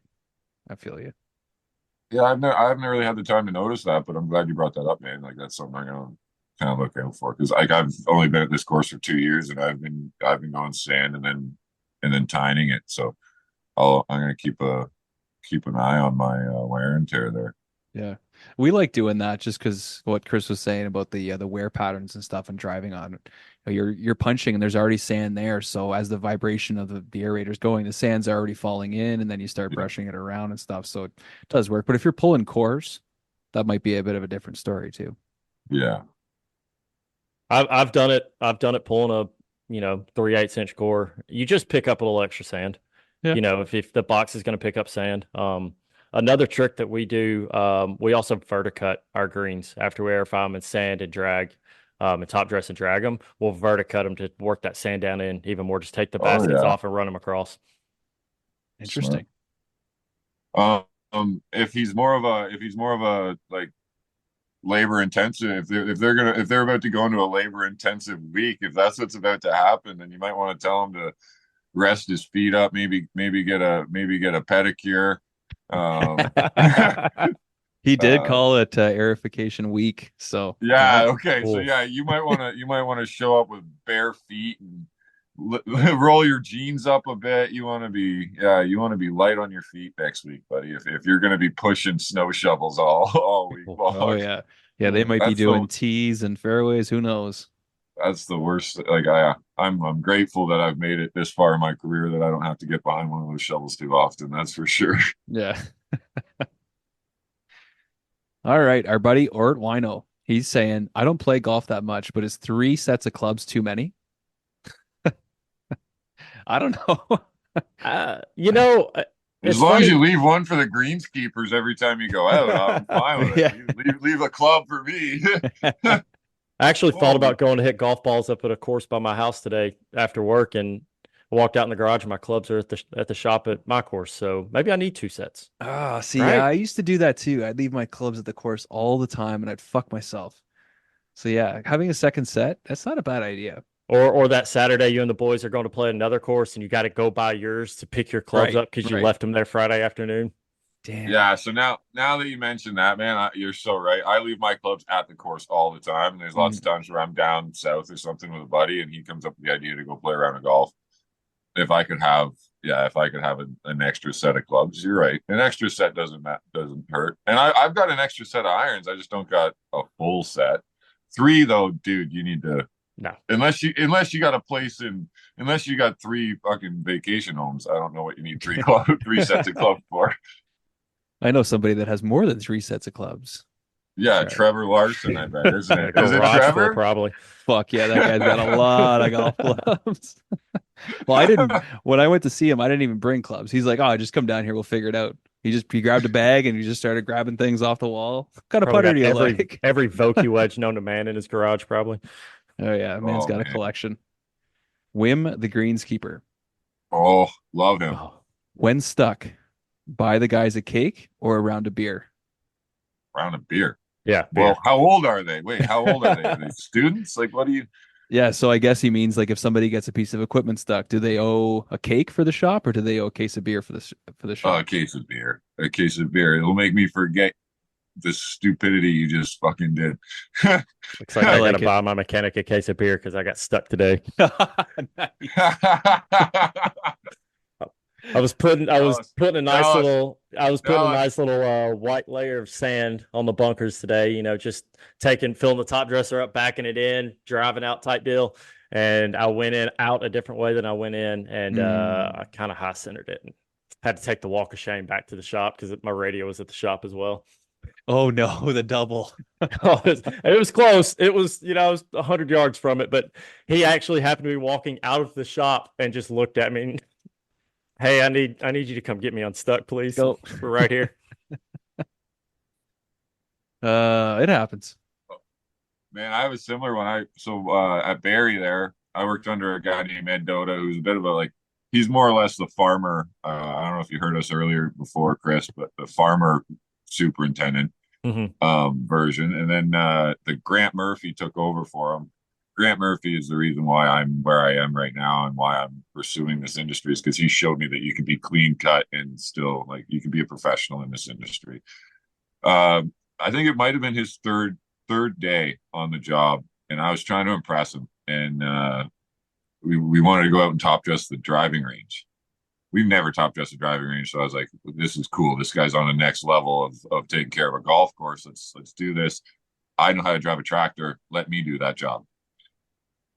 Yeah, so it's a pretty decent super tilt trailer with like the top dresser on the back of it. It was a big trailer, and once I got out of the turf yard, man, like it goes like number one down this way, and then number 10 this way, and the driving range is right to the left of number one and to the right of number 10.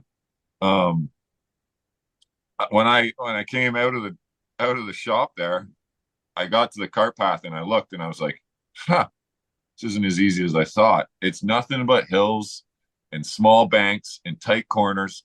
And I was like, how the fuck am I going to get this fucking trailer full of sand down to the driving range? So I was like, okay, I'm just going to shortcut it from the cart path on 10 down to the cart path on the driving range. Like that should be easy. Like that's my flattest spot. No, it wasn't my flattest spot, man. I fucking super tilted the super tilt pretty damn No quick. way. Oh, And the tractor. I Oh gotta I wow. gotta talk to Grant about this so he can tell you the story because he watched it all from his office. Oh shit. And it shot me out of the That thing's gonna tractor flip. seat. It shot me right out of the tractor seat. The trailer went first, and then the fucking tractor fucking ripped on its side, and I went flying. And so we had Steve Downey was a member of the club at that time. NHLer. Yeah, NHLer. He was on his way down to the fucking on his way down to the driving range, and my cousin plays in the NHL. I know some NHLers, and I've heard stories about him. So I was calling him a meathead. Nice. Like 2 days prior to that, I was calling him a meathead, and he heard me. He heard me calling him a meathead, and he walks by me as I'm like on the ground, laying there, like, what the fuck just happened? He's walking by me with his club and a Ryan Coke. He goes, "You fucking meathead," and walks right past me. Nice. Yeah. Oh, So, that's unreal. I know that wasn't getting it stuck, but top dressing and moving sand it's a different beast sometimes, man. Yep. It's you got to pay attention to how you're loading that thing up. Yeah, especially when you can't see behind yourself, right? Like that could be tough, that thing. Yeah, that was an exciting moment. So not to mention, I took it easy from there on out for quite a while. I tippy-toed around Grant for a little bit, so I got back in his good books. Oh, that's good. Fun stuff. Well, let's fire it on over to Gecko Knight. He says, we still haven't gotten an answer from you guys. Red or green? You think I'm gonna answer that? No, that's an old one on the show. Our first few episodes, people kept asking red or green, and everybody would say red, and then fuck it just No, kept coming. it's blasphemy for us to answer that. I'm sorry, you guys are asking the wrong people. We're a mixed bag. Blasphemy. We're a mixed bag, but I've got some orange too. Exactly. I was just gonna say, you've got some orange Exactly. awards, don't you, Chris? Yeah. You've got some orange awards. Yeah, we've got some orange over there. We're actually getting a couple of their fully electric Eclipse mowers this year. Oh, Going to be nice. pretty interesting to see those. They look cool, man. They look really cool. Yeah. Yeah. It's going to be interesting to have fully electric mowers. It's going to be try not to fall asleep with no noise. But See, that's the sound. question I'd rather them ask us is not red or green. Ask us fucking gas or fucking electric. Ooh, yes. That's what I'd Ooh, rather that's ask. good. That could cause and I'm not going to do that. We're not going to have that conversation. We'll wait for them to ask it. But that's the conversation that needs to be had because I'm slightly torn. There's some pieces of equipment I'd love to pay. I'm not going to get into it. Sorry. Yeah. You guys can open that up on another show. Yeah, it's a tough one. It's a tough one. But yeah, red I think or green, I'm never choosing, man. It's hard. I don't know if you have any courses. Well, I'm sure some of the big courses, but that are just one color. Like you have to have a mix. You got to have different companies in there, right? You got to try different equipment out and stuff. And there's companies like True Turf that we've dealt with that just make one or two different products. So you can't be all green and then have True Turf too, you know? So yeah, I don't know. I think you have to mix it up, pass the buck around a bit. Yeah. And you know, there's certain companies make something that's better than, you know, their competitors, and the competitor may have a better greens mower or a better rough unit or whatever it may be. Just do what's best for the course. Who cares? Or what's available, because you know what's available. Yeah, you're right about that. That problem for a while. I've heard it's getting better though. I've heard that it is starting to get better. So hopefully a big thing too is service, right? Mm-hmm. So like depending on where you are, there's been golf courses that I've visited and they're straight green because they can't get red service. Right. I've been to golf courses that are straight red because they can't get green service. Yeah, that's the main thing. It's not about the color or anything. It's about your service and your ability to provide your golf course, like Chris said, with the best product possible, and whatever equipment you can get to do that, do it. Absolutely. There you go, Gecko. Whether it was a joke or not, we came up with some good answers there, I think. Okay. It's always good to stir the pot. That question will always stir the fucking pot. Here's another one for you fellas. Baz McD83 says, do we mow when it's frosty? And I've always thought no, but apparently I've always been on the no train, man. Everybody I've ever worked with says no, it's not worth it. But like Mr. Reavis over there, sorry. Pulling tarps off fucking 4 times a day, he might go through extraordinary measures. I don't know. Have you ever had frost? No, we've never mowed or rolled in frost. You know, everything's dormant on our greens. We're protecting those things as much as we can. I mean, hell, our greens mowers don't typically see the greens from December, January, February. We just mowed greens for the first time last week. So You're not far off from us then. Yeah, it's No, not. Yeah, like, that's not that okay. far off. Nah. But yeah, no, I always thought it was a no-no. Like you can't even walk on the frost. But the longer I've been doing turf today, the more pictures I see of people fucking cutting the grass when it's frosty. And this is where we could go back to, and like I don't want to knock anybody on the head, but like, are we just going back to the farmer generation? Like, I'd love to talk to some of those ballsy old men that are fucking mowing fucking frost. Oh yeah. I'd love to chat with them. Like, Yeah. I remember how one. many beers are you having at night? How many are you having in the morning? Yeah. Like, Have you stopped how drinking? badly do you need to get this golf course ready? Like, how close are you to the end of your career is another question I would probably ask. Do you Yeah. really give a fuck? What's Trying a to lose frost our delay? job. I don't know though, because like sometimes, man, like I've posted these posts, like I've posted that content, and like I've had the guy, and I wish I knew his name, respond and be like, 4 days later, no damage, and I'm like, Yeah. what the fuck? Send me the How? picture. What are you growing? What grass are you growing? Like, I don't know. So I would say no. I would absolutely say no. Yeah. Not Yeah. where I am, not where I'm from, not where I was raised. The only legitimate explanation I've ever heard is the guy said that they literally have no time to cut the grass because of all the rain and things like that. So when they get a chance to, even if it's frosty, they still cut. And then they wait a few days and it heals, but at least it's been cut and it can grow again. But I don't know. Yeah, Sounds yeah, wild. and the Yeah. period that it has to heal prevents it from growing. So there you go. You So, buy yourself an extra couple days right there. Nature primo right there. Yeah, exactly. Well, the one that we posted the other day from like Hidden Valley or Hidden Golf Course or whatever, they were like mowing snow. Oh, yeah, I Yeah. saw that. What was that? Yeah. So that essentially what happened there, it actually kind of makes sense to me. They had the decks set like, or the mower set super high, and they were just literally like melting or taking off the top layer of snow because the next day it was going to be like 17 degrees out. So they wanted to expedite the thaw. They didn't want Interesting. that 2 inches of snow to melt down and possibly become ice. So they did a pretty good job at taking off like an inch to almost an inch and a half of snow and leaving behind a half inch of snow that melted no problem in the 17-degree weather the next day. That's And incredible. they were off playing, dude, they were playing golf 3 days later on it. Oh, It's wait. fucking crazy. Isn't it crazy how we can just get shit done sometimes? It's just like, all right, let's Yep. just get shit done. Let's just get it done. Let's It's just amazing. do it. Yeah. Oh, fuck, Oh. that is a good one.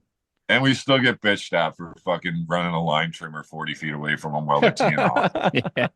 Jesus Christ. Oh, man. All right, last one here from Jordan Kalus. He says, let's hear your pre-selection Sunday favorites. And I'm assuming he's talking about the players. Yeah. Is it Rory's year? I think Scotty's the favorite right now. Yeah. I hadn't paid much attention to it yet, to be honest. You I'm know going what? Zalatoris. Ooh. Ooh, okay. That's a good Yeah, I'm pick. going Zalatoris. I love him. He's hot off his surgery, man. I think he's great. Scheffler, he needs to fucking learn how to putt real quick before he wins at the Players again. Or has he won at the Players? Yeah, he's definitely won the Players. I feel like he's won every damn tournament. He there has is. won a bunch of them, yeah. Those greens are tricky. I got They're to play it tricky, once, right? and they're tricky. They're real Zalatoris tricky. is a fucking nail gun when it comes to those putting surfaces, though. So like, I'm gonna go Zalatoris. If Tiger was playing, I'd go Tiger. There you go. Nice. Can't pick against Tiger. I'd like to see Rory do it this week. And one guy you should probably keep an eye on is that Wyndham Clark dude, because he is fucking hot right now. He's a stud, eh? And I Yeah. really liked him in full swing, like you were mentioning before. Yeah. I really developed I really like him since Yeah. I watched full swing. He's man. he's Like, gonna the be a fact that guy he we're did gonna the watch site for a coach. while. Yeah, absolutely. The site coach, that thing's so big, and like just to come to fruition with all the things that he struggled with, and then for it to pan out for him on the golf course like it has over the last couple of years, it's fantastic. Good Yeah, for it's him. pretty cool. But Joel Damon, another guy that needs to figure something out, but he probably needs one of those site coaches since watching full swing. Holy cow! It's Ooh. crazy how much he's fallen Ooh. off, eh? Yeah. Right? A Ooh. Hell. That little was bit of fame got to you. You asked for it, but Yeah. yeah, I guess we'll see what happens with him. no, so I'm going Zalatoris. You're going Rory. Did we I'll get an answer go to our I'll go Chris? Scotty. I'll go Scotty. I can't. You're gonna go Scotty? He's just too good. It's one of those three. It's one Yeah, of he's those just three. too good. Oh, Yeah. Wyndham Clark actually isn't a bad choice. Clark's either. in there. No, yeah. But you I don't think- get 2 picks. Nope. Trevor gets Wyndham. Trevor gets to pick Wyndham Clark. You don't get 2 fucking picks, man. Trev picks Victor Hovland every weekend, so Oh, does he really? that's just his buddy. He might take Shoffley in this Is one. he buddies with fucking Hovland? No, he just loves him. Oh, I love him too. Yeah. And it's not because he smokes marijuana or anything like that. It's just because he's a class act. That just a dude good is guy. ripped every tournament. We know that. Yeah, he's all about the green, man. He's all about the green. We're all about the green. I like him. He fits the script. Exactly. That is awesome. All right, boys. Well, we got about 10 minutes left. Did you guys want to talk about anything else? Is there anything else you guys want to throw in there?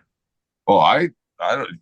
Reavis. Sorry, Reavis. Jesus, I keep It's- looking at it. hey, There's look, an A in there, man. I There's get an A called in there. Beavis. My hockey team calls me Beavis, so it's Yeah, okay. that's what it would I'll go be. with Beavis. Yeah, it's I'm gonna Beavis. call you Reavis, though. I'm gonna try to get That's that fine. nailed down. No, it's fine. You play hockey, so let's go with the Stanley Cup picks. I seen you had a note on that. There you go. Yes. I want to see. I want God. to see some Stanley Cup picks now that we Yeah. pick Sunday. Can't say the Predators either. God, oh God, they're so Yeah, bad right now. They're so bad. It's okay. This is streaming from Ottawa right now, so it's okay. Oh, you can't say the Yeah, Blackhawks. his feed thank might God. cut out on us. Yeah, exactly.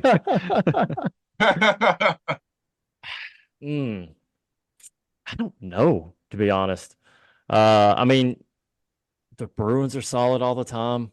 They're solid. Is it the Leafs year? No. No, they're gonna choke, right? Well, they're gonna have to play the I Bruins know, yeah, or that's the. true. That's true. I would love nothing more than to see the Leafs do something, win a Stanley Cup. It would be huge for Canada. It'd be huge for the game. But like for them to beat Florida or Boston in the first God. round, No chance. I don't 0% know. chance. And like being Well, a it sounds like a goalie good too, I time have for no me to chime confidence in in their here, fellas. goalies. Sounds like a good time for me to chime in here, fellas. Big Leaf Let's fan. go Here we go. fucking Leafs. Let's go fucking Leafs. Leafs are gonna win the cup this year. It is their year, Chris. All right, I'll Adam. believe it when I see it. I'd like to see It's it. the Leafs year. And like I'm gonna say it just because if it does happen, I want you to be able to look at this fucking video and be able to be like, yeah, he held out. He called it. He called said it. Yeah. Yep, he said it. Look, I would But- love if the Preds went on a deep run, but I just don't see it happening. I just really don't. 2017 they were last team in and swept the Hawks and made it all the way, but this isn't the year. Everybody knows on Saros you got to shoot high up in the corners, and his little short ass can't get it. So they'll absolutely Yeah, use he's that a Man, little against that's the him. game, man. That's the game now. These guys are just ringing pucks off goal. Like Adam, you could maybe you're not playing at the level, but they're just ringing pucks right off your ear. Like the top corner is not the top corner that I was shooting at. No. My top corner was your glove hand, dude. Yeah. Now these guys are ringing it off the fucking buckle on your fucking helmet. It's scary. It's crazy the skill that these guys have nowadays, man. And I'm so glad that I decided to step away from hockey when I did, because Yeah. like holy hell. Oh, the skill and the speed. Like I play against some younger guys sometimes, and I have to like play a little deeper in my net just because of how fast they are. It's just like, oh, I'm finally that old guy now that can't keep up. Sweet. Just come watch some rookie league stuff here in Nashville, and it look like we're like walking across the ice. It's so slow. It is so slow. Hey, Like you score a goal, you go back to find it on Live Bar, and you're like, man, I feel like I was flying out there. And you watch, you're like, okay, I need to speed this up before I post this on social media because it looks like I'm walking. My best part is my coach. My coach back in the day used to fucking bag me for fucking like 40-second shifts, 40-second shifts. You'd be lucky to get a 25 fucking 30-second shift out of me nowadays, boys. Wow. And I thought I was skating way harder than I was when I was a kid. Holy shit. Oh fuck. Yeah, times have changed, eh? Well, we're certainly talking like don't we're have old that anymore. fucking men, but we're definitely not old men. There's gonna be older gentlemen listening to this, and they're Yeah. gonna be like, "Shut the fuck Yeah, up, yeah, guys. guys. What are you talking What about? the fuck are you talking about? I still go out and play 3 games a week, you fucking pussies." God. Those are the same guys mowing frost, so we'll Yeah, take that. exactly. The one 11:30 p.m. game for me a week that's enough. That's enough for me. Yeah. 11:30 p.m. Dude, Yeah, that we've is got games at 11:30. Yeah, 10:30, ser 'You're 11:30. telling me rinks are that booked up in Tennessee? There's not yeah. many. What is There's not going many. on What the down fuck there? are There's they not doing on many. the ice in Tennessee? There's none. It We should be have just fucking men's league. Just the yeah, one rink so for the whole state. so there's we've got Ford Ice Centers. There's 3 Ford Ice Centers. Each have two. I think one of them has 3 rinks, and then there's a couple of small. I mean, we may have 10 sheets of ice in Middle Tennessee. That's great. You know, But and is men's league popular? Is the men's league yeah, oh popular yeah, down there? oh yeah, big Yeah. time. You know, and high school hockey's grown, college hockey's big. A lot of it's club. But yeah, I mean, when you're having to sit there and watch the high school kids practice and play, and then the junior preds come out and play, and then well, hey, 11:15 puck drop, boys, let's do this. You know, the Nice. refs are swallowing the whistle. They're not calling icings. You know, just try to keep that game going. That's awesome. That's crazy. So you're getting off Yeah. the ice and it's the next day. Yeah, Basically. 12:15. You know, get home about 1. Alarm goes off at 4:15. It can get a little rough sometimes. Oh man, it's hard to go to Christ. bed too. You're wired. Oh yeah, you're done. Damn, Wow. Well, Well, you might be more Canadian than we thought, Chris. could be, yeah. So boys, we Jesus. we had a late one come in here. Jay Gallagher says, have you guys ever worked any big tournaments? What tournament would you like to work next? So I guess Oh, we've I already actually had that question for Chris. yeah. So Um, what tournament? If you guys were gifted a tournament, maybe other than the Masters, if you could go work one tournament somewhere on the tour or somewhere in the country, where would it be? I would say if I could do any tournament, it'd be the Open Championship, without a doubt. Oh, okay. Yeah, I said the I've country, but I mean like worldwide. yeah, Why yeah, not? yeah. In the country, U.S. Open probably. They're always at great venues, Yeah. but if I could work any tournament, it'd be the Open. I think just going back to home of golf, you know, seeing how it's done over there, that's kind of something we try to incorporate at Gaylord, more of the natural. We're an Audubon certified golf course. We try to bring in more nature. Not everything's mowed down. We've got some no mow type areas that we don't cut and they grow. They're just 419 Bermuda that are 6 inches tall, kind of out of place. So creating kind of like that natural look to it, and getting that stigma of where golf courses are bad for nature, they're good. We try to show that. So for me, if I could do any, it'd be the Open, probably at St. Andrews. That'd be like dream top notch. Nice. Well, something to work towards. It's not out of Absolutely. the realm of possibility. You could totally do that one day. Yep. Yeah. have you ever been And out there, Chris? I haven't. No, No. I haven't. I, I I, want I to. was out there. I was out there in 2019, graduating year for college. And I'll tell you, it's everything you could possibly dream of, everything you possibly think of. The people out there, like as good as our community is over here in greenskeeping, hmm man, they're just a wealth of knowledge, ready to fucking just deliver it to anybody and everybody that wants to hear it. Even if you don't want to hear it, they'll tell you about it, and it's such a fantastic place over there, man. I feel like it'd be cool just Um, to go over there and sit in a pub and just shoot the shit and talk turf, and I Yeah. think it'd just be a blast. so that's the cool thing too, is like I had a bunch of buddies. I was there on a golf, like it's a golf program that I went to school for, but I was the one that like kind of veered off and went to turf. I got way more attention and people were way more interested. Like these Scottish old men invited me into bars and buy drinks for me and shit. They were way more interested in my ability to know about the turf and like the golf course than about the game of golf. Oh, that's cool. And these are Yeah. golfers. These aren't turf Yeah. guys. These were just golfers that were they just wanted to hear about golf or grass and like how the conditions were maintained. And I was invited to so many beers and so many different pubs, and it's such a cool place to be. So if you ever get the opportunity to do it, Chris, do it. Yeah. Do it. Hopefully I can. I'm trying to add a few more things, you know, to the resume. You know, I put on there. I'm currently doing the GCSA Certified Assistants program. They've got an Assistant Superintendent certification program. I'm working through and about done. So I'm hoping that kind of opens up some doors and maybe some possibilities to get over there and do something like that. Well, you've got a social media endorsement, but from at least me, I'm sure Turf Today. So there you go. Oh yeah, bud. Thanks, boys. Thanks. So what about you, Casey? Where would you work if you could? So if I had to choose any, did you say the Masters is it? Well, no, that's just an obvious one. I mean, yeah, that's a I've never go-to, been there. right?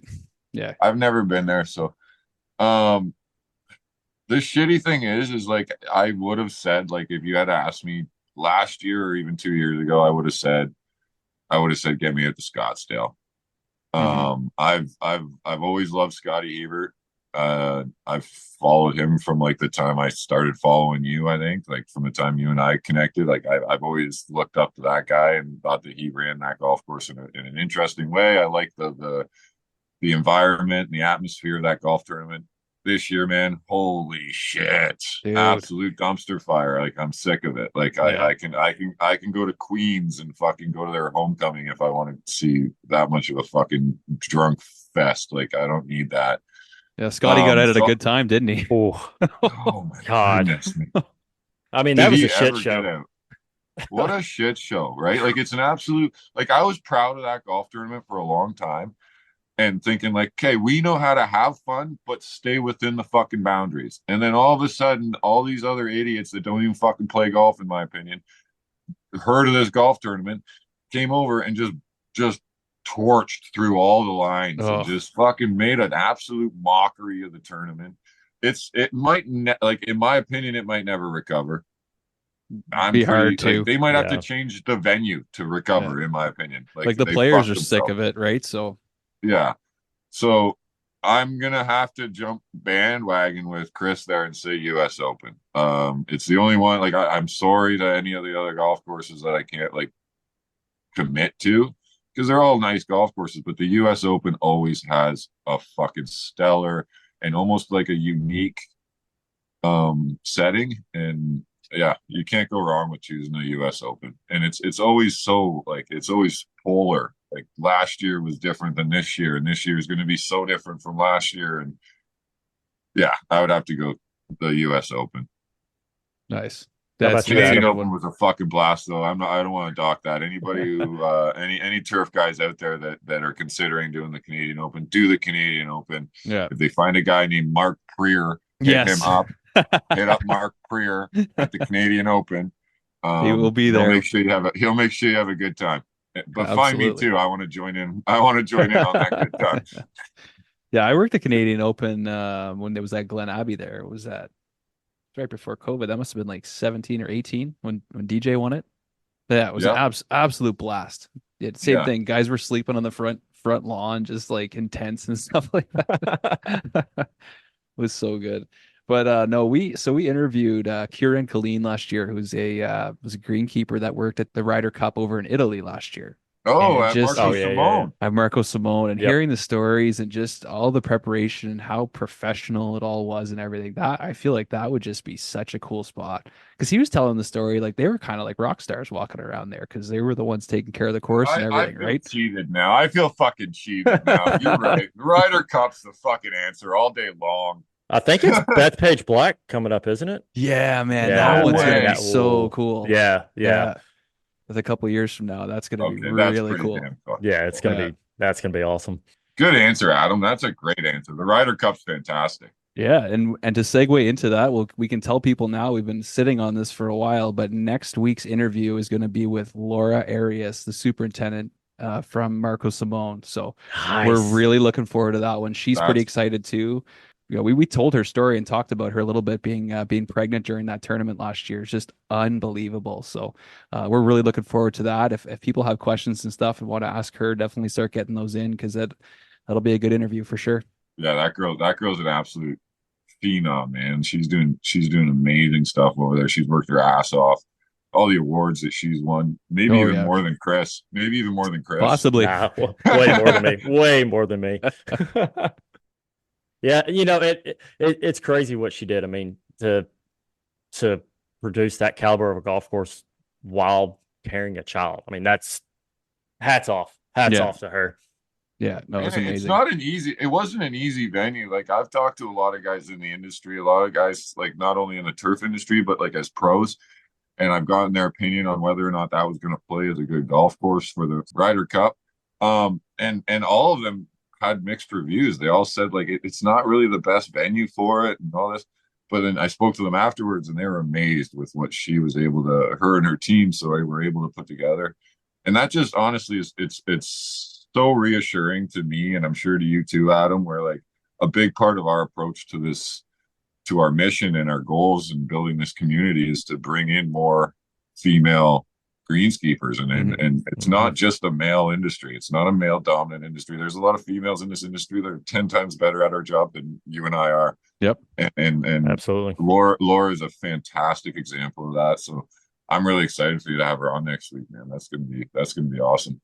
Yeah, definitely. Yeah, we're looking forward to having her, and this is a show for everybody. So, like I said, get those questions in for her because I'm sure we'll have some good questions for her. But it'd be great to get some from the floor as well. So, Yeah, you might get some real turf crew questions. Yeah. yeah, buddy, that'd be awesome. Well, boys, if there's nothing else, I'll let you guys go. This has been fantastic. This rolled really well. I shouldn't have too much to edit, so appreciate you guys making my job very easy. Man, thanks for having me on, guys. I love what this podcast has done, and bringing everybody in. People from outside our industry are listening to it. It's shining a light on what we do every day, and the effort we have to put in to make these golf courses what they are. So it's an honor to be on this thing. I really appreciate it. Well, it's nice of you to say, buddy. We like having you on. Everybody that's been on has been great, and we're going to have a lot more great guests and just keep interacting. And this thing will just keep growing as we go. And bringing on somebody like Casey Kia is only going to make things better and help us grow. So he's going to be back. We definitely want to have him on again and keep this thing rolling. So yeah, I just want to say, Chris, Reavis, I really appreciate you coming on, meeting with me today, and being a part of my first co-host opportunity with Turf Today. Adam, obviously, thanks a lot, man. This has been a blast. So much fun fucking shooting the shit with you guys. Yeah, buddy. Well, we'll do it again for sure. Everybody out there, just keep those reels sharp. Get those tarps on, Chris. Hey, go get your skin checked. Get your skin checked. I will. There we go. Thank you. No, Yeah. That's important. Do that. I'm booking the appointment right now. Do it. All right. You guys have a good week. We'll chat soon. Yes. See you, boys.